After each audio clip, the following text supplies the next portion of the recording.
এই ভিডিওটি স্কিপ করলে জান্নাত এবং জাহান্নামের গুরুত্বপূর্ণ একটা তথ্য আপনি জানতে পারবেন না। আসেন শুরু করছি।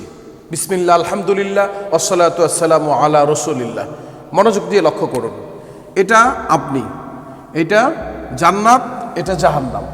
তো আপনি জান্নাতের দিকে কাজ করতেছেন, নামাজ বন্দেগী পড়তেছেন, আলহামদুলিল্লাহ। শয়তানের ধোকায় আবার চলে আসছেন জাহান্নামের দিকে, জাহান্নামের দিকে চলে আসছেন। আবার আপনি তওবা করে আবার আল্লাহর দিকে ফিরছেন, আবার জান্নাতের দিকে চলে আসছেন, আবার শয়তানের ধোকায় চলে আসছেন একবারে জাহান্নামের দ্বার প্রান্তে। জাস্ট এই সময় এসে আপনি এই দিকে মুখটা ফিরাই দিলেন জান্নাতের দিকে।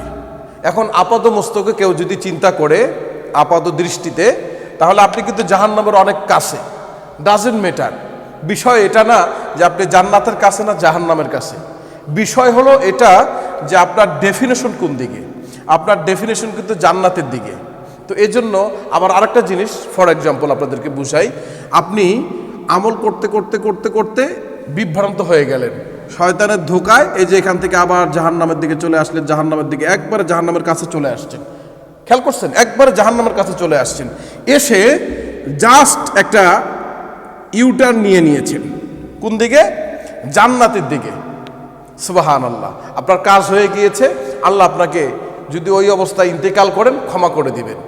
বিষয় হলো এটা, আল্লাহ পাক রব্বুল আলামিন বলেছেন, তুমি পাহাড় সমপরিমাণ গুনাহ করেছো, আকাশ সমপরিমাণ গুনাহ করেছো, সমুদ্রের ফেনা সমপরিমাণ গুনাহ করেছো, সমস্যা নাই, তওবা করো। খাসভাবে যদি তওবা করতে পারো, তোমার চোখের পানি নাকের ডগায় আসার আগে আগে আমি রব্বুল আলামিন তোমাকে মাফ করে দিব।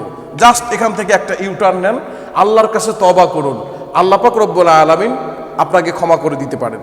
কারণ রব্বুল আলামিন বলেছেন, লা তাকনাতু মির রাহমাতিল্লাহ, আমার বান্দারা আমার রহমত থেকে নৈরাশ হয়ো না। এখন এই ভিডিওটি শয়তান আপনাকে শেয়ার করার জন্য বাধা দিবে। আপনি যদি মুমিন হন, অবশ্যই আপনার কাছের ভালোবাসার লোকদেরকে এই ভিডিওটি শেয়ার করে সতর্ক করে দিবেন। আল্লাহ আমাদের সকলকে ক্ষমা করুক, ভালো রাখুন। আল্লাহ হাফেজ।